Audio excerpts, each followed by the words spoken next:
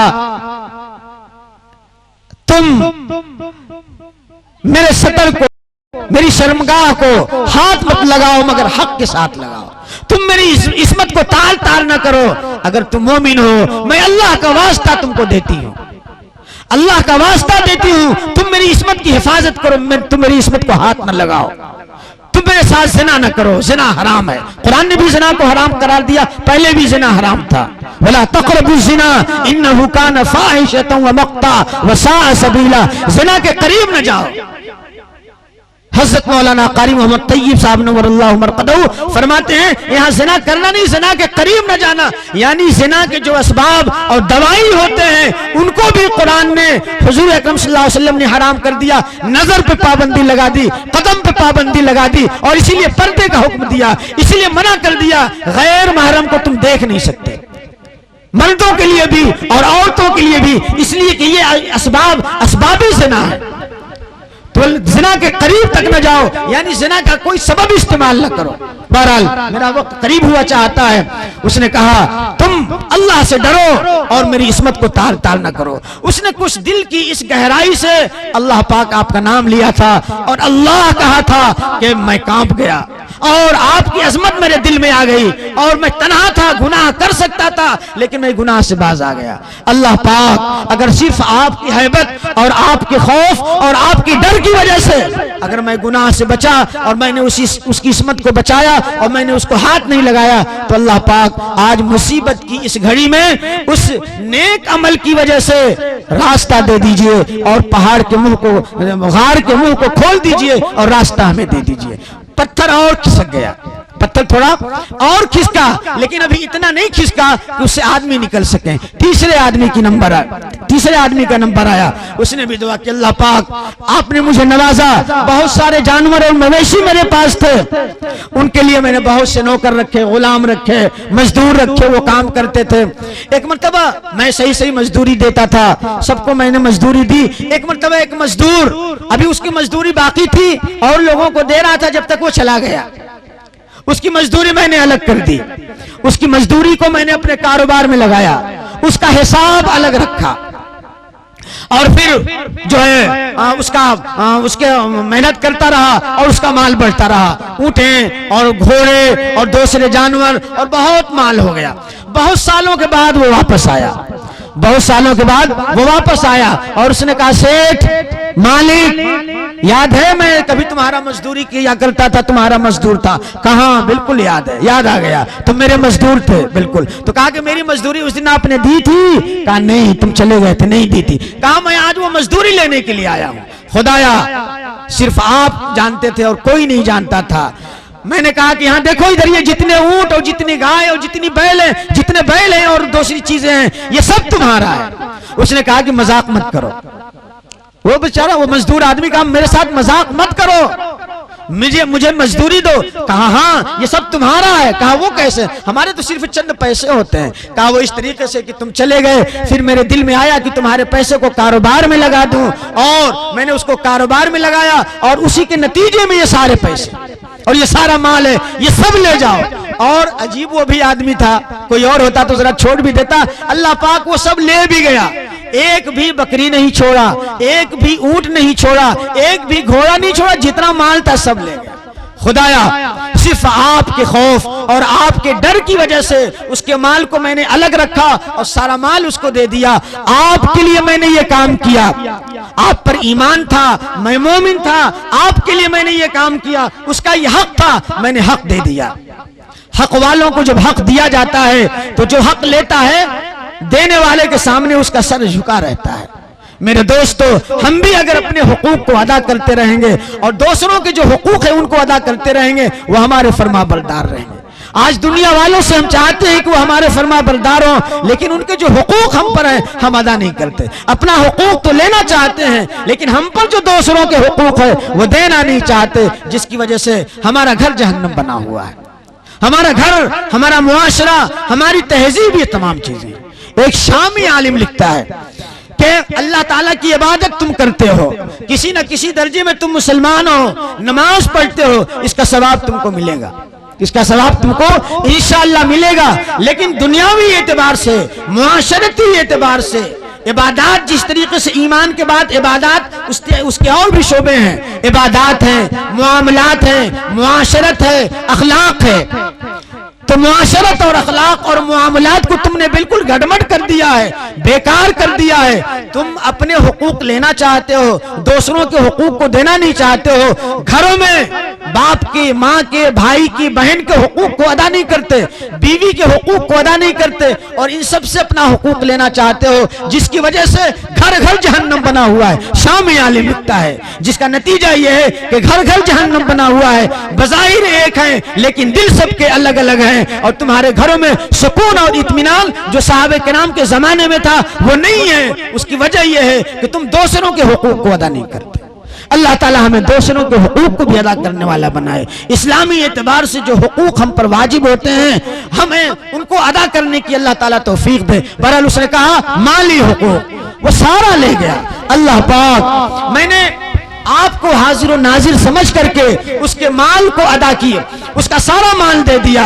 اللہ پاک اگر آپ کی رضا کے لیے تھا تو آپ آج اس مصیبت کی گھڑی میں راستہ ہمیں دے دیجئے، اور اس غار کے منہ پر جو پتھر آ گیا ہے اس کو ہٹا دیجئے. حدیث شریف میں آتا ہے جب تیسرے شخص نے یہ دعا کی تو پتھر ہٹ گیا اور پورا منہ کھل گیا اور یہ تینوں آدمی باہر آ گئے. نبی اکرم صلی اللہ علیہ وسلم نے یہ مثال سے صحابہ کرام کو سمجھایا، اعمال کا اثر بتایا، اعمال کا اثر بتایا. ہمارا ایمان ہے، ہم جو عمل کرتے ہیں جتنا اخلاص ہوگا اور جتنا اللہ تعالیٰ کے لیے کریں گے اسی اعتبار سے اللہ تعالیٰ ہمارے اعمال کے اندر وزن پیدا کر دے گا، ہمارے اعمال کو بہترین بنا کر کے وہاں تو اس کا بدلہ دے گا، اس دنیا میں بھی اس کا بدلہ دے گا. یہ تمام چیزیں ہم کو مدرسے میں اور مکاتب میں اور علماء کرام سے ملتی ہیں. فَلَنُحْيِيَنَّهُ حَيَاةً طَيِّبَةً وَلَنَجْزِيَنَّهُمْ أَجْرَهُمْ بِأَحْسَنِ مَا كَانُوا يَعْمَلُونَ. اور ہم ان کو بدلہ دیں گے ان اچھے کاموں کا جو وہ لوگ کرتے تھے. تم سمجھتے ہو کہ تم مسجد میں آتے ہو اور وضو کر کے آتے ہو یہ بیکار ہے؟ نہیں میرے بندے، یہ بیکار نہیں ہے. تم ہمارے سامنے اپنی پیشانی کو رگڑتے ہو، ہم اس کا بدلہ تمہیں دیں گے. تم ہمارے نام پہ اپنے مال کی زکات دیتے ہو، ہم اس کا بدلہ تمہیں دیں گے. تم ہماری وجہ سے صدقہ کرتے ہو، غریبوں کی مدد کرتے ہو، بیواؤں کی مدد کرتے ہو، بے کسوں کا سہارا بنتے ہو، ہم تو تم کو اس پہ بدلہ دیں گے. وَلَنَجْزِيَنَّهُمْ أَجْرَهُمْ بِأَحْسَنِ مَا كَانُوا يَعْمَلُونَ. میرے دوستو، میرے نوجوان ساتھیو، ایمان مضبوط ہوتا ہے نیک اعمال کی وجہ سے. ہمارے آباء و اجداد، ہمارے علماء کرام، بزرگان دین کی زندگی نیک اعمال سے مزین تھی، ان کی زندگی نیک اعمال سے بھری ہوئی تھی، اس لیے ان کی زندگی میں بہار تھی، اس دنیا میں لطف تھی اور سکون تھا. اگر وہ سکون اور وہ بہار اور وہ لطف ہم چاہتے ہیں تو اللہ کے حقوق کو بھی ادا کریں اور بندوں کے حقوق کو بھی ادا کریں. ہماری ہر چیز میں کھوٹ ہے، وہ کھوٹ دور ہو جائے اور اخلاص پیدا ہو جائے. اور اللہ تعالی، اخلاص کا مطلب اللہ تعالیٰ کے لیے ہم کام کریں، ماں باپ کے جو حقوق ہیں وہ ادا کریں، بیوی بچوں کے جو حقوق ہیں وہ ادا کریں. ہر چیز میں ہم شریعت کو اگر سامنے رکھیں تو اللہ رب العزت ضرور ہمیں نوازیں گے اور یہ حالات بدلیں گے. حالات تو ہمیشہ ایسے رہتے ہیں لیکن حالات کو بدلنے میں ہمارے اعمال کا بھی کچھ دخل ہے.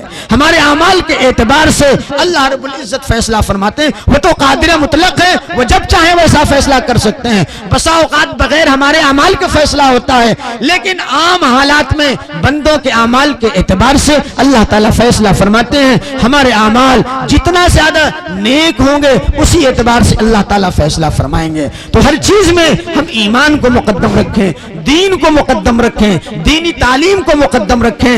انہی چیزوں کو ہم نے پیچھے کر دیا جس کی وجہ سے پریشانی ہے.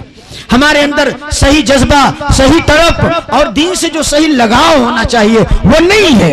اللہ تعالیٰ ہمارے اندر پیدا کرے اور یہی چیزیں ہوں گی تو ہم ترقی کریں گے، ورنہ تو ہم اور پریشان ہوں گے. اسی کی مناسبت سے میں نے حدیث شریف پڑھی تھی. اللہ رب العزت فرماتے ہیں، حدیث قدسی ہے، یعنی جبریل امین کے ذریعے آپ صلی اللہ علیہ وسلم فرماتے ہیں، جس جو رسول اکرم صلی اللہ علیہ وسلم نے فرمایا کہ اللہ تعالیٰ فرماتے ہیں کہ اللہ رب العزت تمہارے صورتوں کو نہیں دیکھتے اور تمہارے مالوں کو نہیں دیکھتے، ان کی نظر تمہارے دلوں پہ ہوتی ہے اور تمہارے اعمال پہ ہوتی ہے.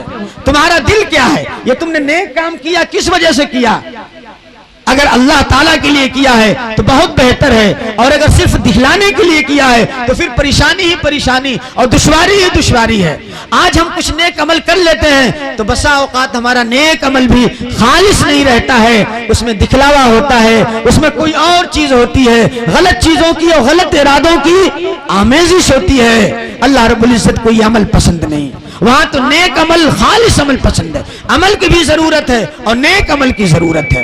ہمارا صفحہ، ہمارا جو اعمال نامہ وہ خالی ہے، ہم جتنا زیادہ نیک عمل کریں گے وہاں محشر میں وہ چیزیں ہمیں کام کریں گے۔ پیش کر غافل اگر کوئی عمل دفتر میں ہے، یہ گھڑی محشر کی ہے، تو عرص ہے محشر میں ہے۔ پیش کر غافل اگر کوئی عمل دفتر میں ہے، اور وہاں وہ عمل کام آئے گا جو نیک ہو۔ اللہ رب العزت، حضور اکرم صلی اللہ علیہ وسلم نے فرمایا، تمہارے مال کو، تمہاری صورتوں کو، تم کیسے ہو، تم کتنے خوبصورت ہو، تم کتنے اعلیٰ درجے کے ہو، یہ نہیں دیکھتے۔ تمہارے دل کی کیفیت کیا ہے، تمہارے دل میں اللہ تعالیٰ کی عظمت کتنی ہے، تمہارے دل میں شریعت کی عظمت اور پاس اور لحاظ کتنا ہے، تمہارے دل میں اللہ کے حکموں پر عمل کرنے کے جذبات کتنے ہیں، اللہ تعالیٰ یہ دیکھتے ہیں۔ اور پھر اس کے مطابق تمہارے اعمال کیا ہے۔ اگر تمہارے اعمال اچھے ہوئے اور اللہ اور اس کے رسول صلی اللہ علیہ وسلم کے حکم کے مطابق تم نے زندگی گزاری تو پھر یہ دنیا بھی تمہاری اور انشاءاللہ آخرت بھی تمہاری۔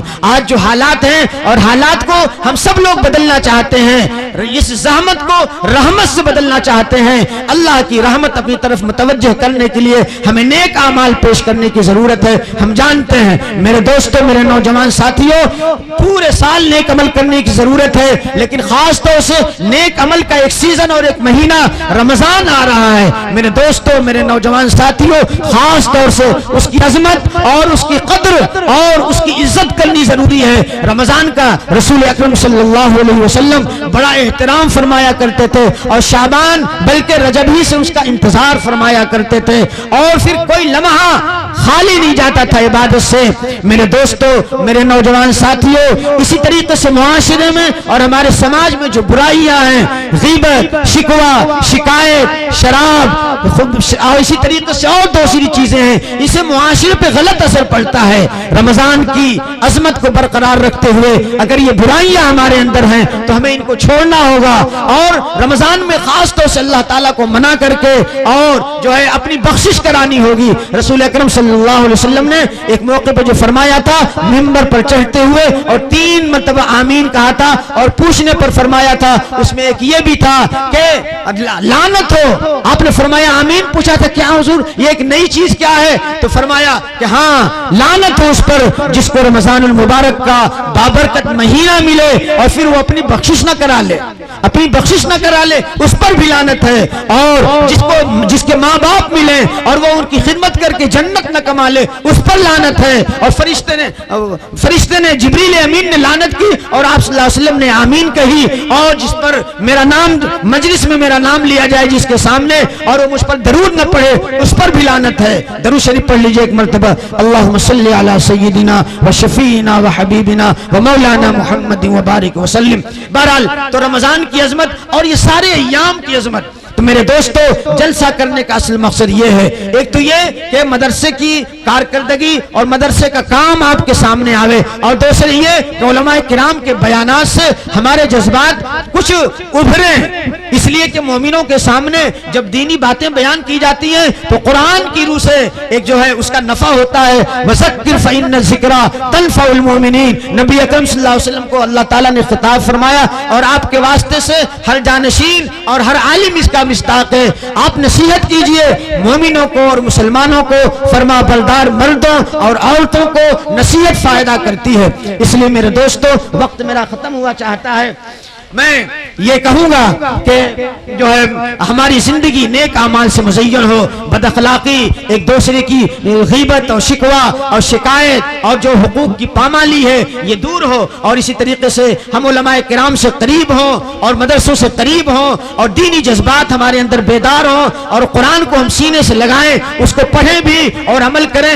حیرت طرف سے اس کی بات ہے، اب سے پہلے اتنے مدارس نہیں تھے، اتنے مکاتب نہیں تھے، لیکن گاؤں میں قرآن قرآن نہ پڑھنے والوں کی تعداد اتنی زیادہ نہیں تھی جتنی اب ہے. بہت افسوس کی بات ہے. مدرسے بے شمار ہیں لیکن اسی اعتبار سے تعداد بھی تو بڑھ رہی ہے ہماری, اسی اعتبار سے بہت سارے ایسے ہیں جو قرآن نہیں پڑھ پاتے, اور جو پڑھ پاتے ہیں وہ بھی بہت صحیح نہیں پڑھتے. لہٰذا اس کی ضرورت ہے سب سے پہلے قرآن ہمارا صحیح ہو, اور پھر اس کے ساتھ ساتھ ہم دنیاوی تعلیم حاصل کریں, کوئی حرج کی بات نہیں ہے. اللہ تعالی ہمیں اور آپ کو کہنے سننے سے زیادہ عمل کی توفیق دے اور دینی جذبات کو ہمارے اندر بیدار فرمائے, اور اللہ اور اس کے رسول صلی اللہ علیہ وسلم کی سچی محبت ہمیں نصیب ہو, جس کی بنیاد پہ ہمیں نیک اعمال کرنا اور اپنے ایمان کو مضبوط سے مضبوط تر بنانا آسان ہو جائے. اللہ ہمیں اور آپ کو توفیق دے.